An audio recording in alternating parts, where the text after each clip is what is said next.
write down your ideas because ideas become things and then things become actions.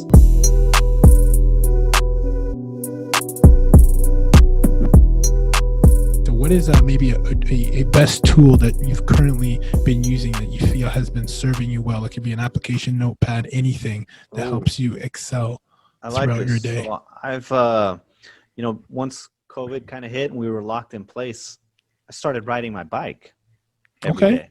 Nice. And that has kind of carried over. I continue to ride my bike in the morning. Usually it's about 10 miles. So I get a nice bike ride on in the morning. The other thing that I started doing as well is a friend recommended a book to me called Meditations by Marcus Aurelius. It's a great book. So I read that. And then after that, I started journaling, right? Just kind of writing down my ideas. And because one thing he said that stuck out to me was, write down your ideas because ideas become things and then things become actions. And so I've started writing things down. It's crazy how some of those things have become actions over time.